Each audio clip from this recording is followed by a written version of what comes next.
I would like to introduce our board chair, David Crane, for a few words. Thank you. Before I go into the pep talk, I do want to mention, that Joe Carr was the National Social Studies Teacher of the Year of the United States. So let's give Joe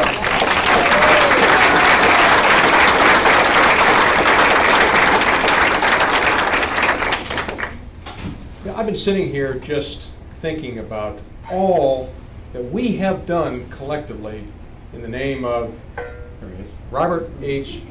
Jackson. And it humbles me at all that each of you do. I mean, look what we all have done. That's something that we really, really should be proud of. Well, I really want to compliment the board members. So, will the members of the board of the Robert H. Jackson Center please stand?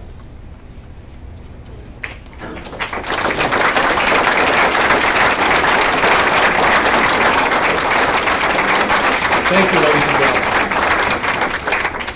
gentlemen. The board members are behind the scenes.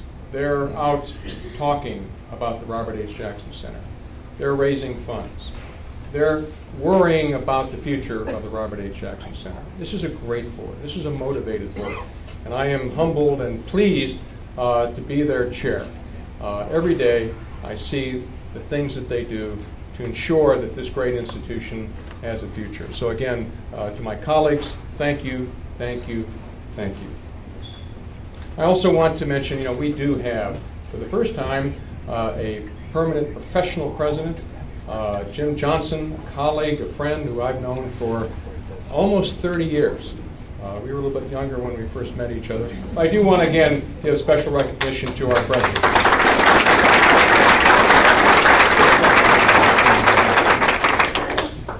Again, I also want to compliment our staff.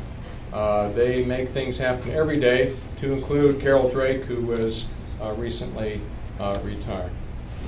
And then I want to compliment, we see this. I want to turn it around because I'm chairman of the board, so I think cash. Thank you. Look what you've done. That is awesome. This is great. We need this. And I want to leave you with a question. Why do you contribute to the Robert H. Jackson Center? Not that you have to tell us publicly, but each and every one of you, at any given time, ask yourself, why do I contribute to the Robert H. Jackson Center? So I will leave you with, why do I contribute to the Robert H. Jackson Center and give my time to the Robert H. Jackson Center?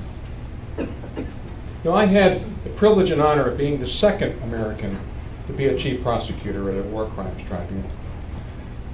And it's a humbling thing to, when you're sitting there ready to give your opening statement to the tribunal.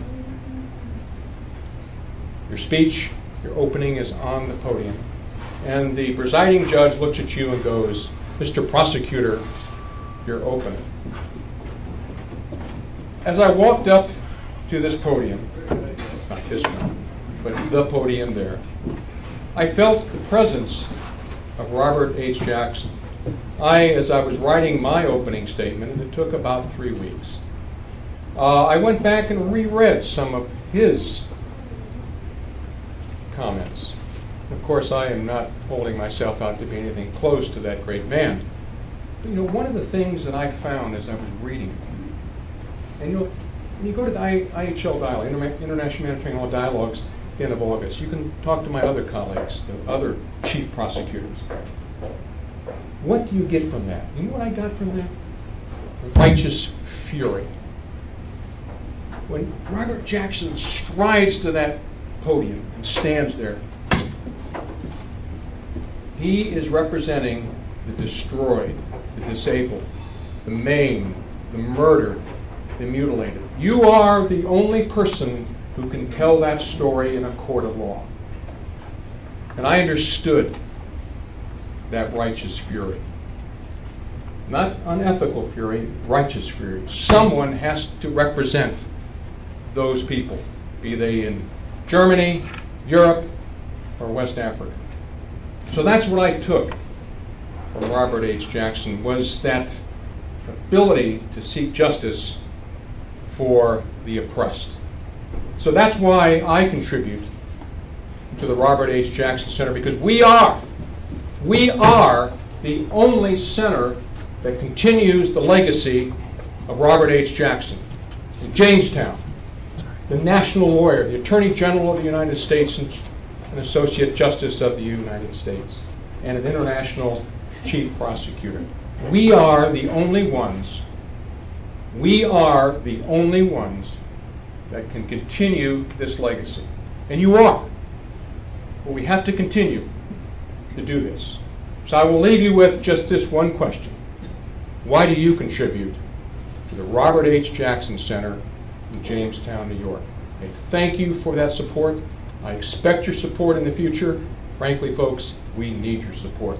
So give yourself a hand. Thank you.